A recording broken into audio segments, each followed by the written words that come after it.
Today class we are going to discuss new topic plant kingdom. In plant kingdom we are going to first classify different plants, and after classification we will consider each and every class in very detail. So let's start with different system of classification of plant. Guys, the way this all plants classified, we can divide that way in two types. First one is artificial system of classification. Next one is natural system of classification. See, this artificial system of classification, it's kind of primitive type of classification.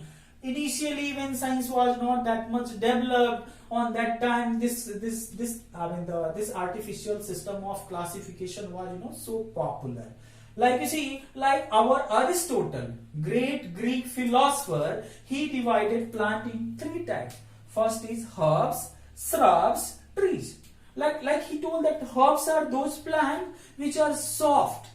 They are small in size. He told that, okay, like grasses, you see, grasses are herbs.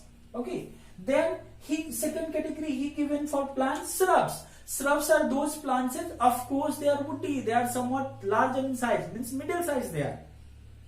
But in this middle size of plant, in their stem, there will be some kind of flexibility. Of course, there will be the plant stem will not be fragile, but flexibility is present there. Okay, so he given actually shrubs, and last one is trees. Trees, he told that okay, trees are huge in size and they are woody they are, and the stem of the trees are called trunk. Okay, students. So Aristotle given these all herbs of tree classification. So this artificial system of, just by seeing it, can you observe it? This classification system was considered only external characters, size of the plant just, and it's which kind of soft or hard or woody, only external character was considered. So in artificial system of classification, external morphological character. Morphological means what? External appearance was considered. Like what is habitat of that plant, what is color of that plant, number and shape of the leaf present in the plant was considered there, right? So this artificial system of classification actually it's considering only few characteristics. Right, it's not going to any kind of depth, it's not going to microscopic structure, it's not going to embryonic structure, it's not going to about evolution, it's not going to about which kind of chemicals present there. Is it or not? So this system of classification, like you see, this system of classification given equal weightage to vegetative characters and sexual characters. My God, everyone know this sexual characters, as compared to sexual character, vegetative character is so changeable. Vegetative character will change when the environmental changes will be there. Okay, the vegetative character change is so easy. But still they given, for classification, they given equal weightage to sexual and vegetative character. Okay. Of course, this classification system, they are not now relevant. Still they have a huge historical aspect. Okay. Now we see our Linnaeus. Linnaeus actually classified plant on the basis of androecium. Androecium is male part. In flower of the plant, you'll see male part of the flower of the plant is called androecium. Female part of flower of the plant is called gynoecium. Right. So on the basis of androecium, monandrous, diandrous, he classified plant into different types. Okay. So again, it's also kind of superficial classification. That's why we are calling it artificial system of classification. Right. And as our Linnaeus considered flowers, and flowers are sexual part of the plant. That's why we are calling it sexual classification.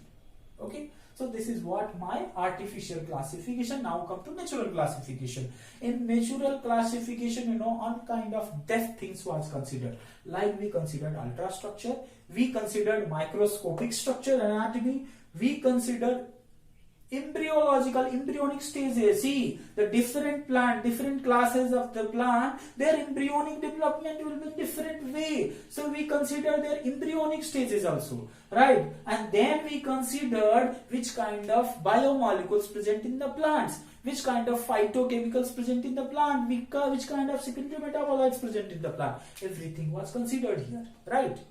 But one point again we missed here. Evolution. Evolution was missed here. Phylogenetic relationship, phylogeny was missed here actually.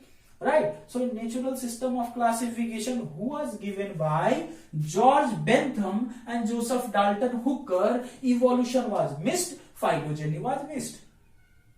Still it was, far better than this kind of classification. It was in depth actually. Right. And they did this classification, they did lot of research on that, they did lot of field work here. They given 202 plant families. Yeah, 202 plant families.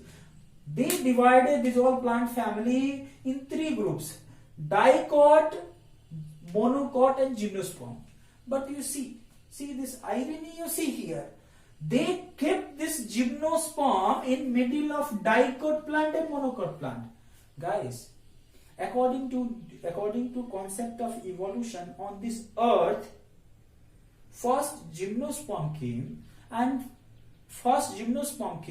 and then from gymnosperm angiosperm. Angiosperm means flowering plants were developed. Okay, now these flowering plants were 2 types. First was dicot plant. First dicot plant came, right? And after dicot, monocot plant came.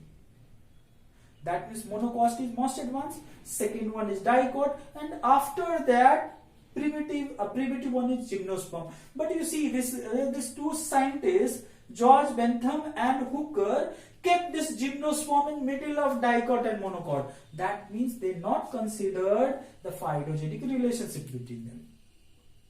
Okay, students? Mainly they classified this plant, on the basis of flower. Yes, mainly they, of course, other characters also they considered except evolution, phylogeny, but they classified mainly plant on the basis of flower. See, student.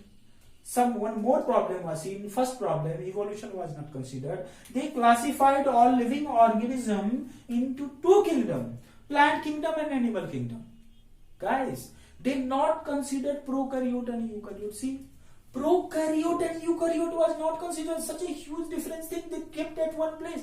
They not classified it, prokaryote, eukaryote. Second thing, they kept cyanobacteria in plant, you see. Cyanobacteria is prokaryote, is bacteria they kept in plants. Protozoa they kept in animals. Fungi they kept in plants. Fungi are heterotroph. Fungi they kept in plants. Yes. So this classification now it's not relevant, of course. We are considering now evolutionary aspect also, but still this natural system of classification, this was far in depth as compared to artificial system of classification. So next class we will see classification on the basis of evolutionary things. Okay, so see you next class. Bye.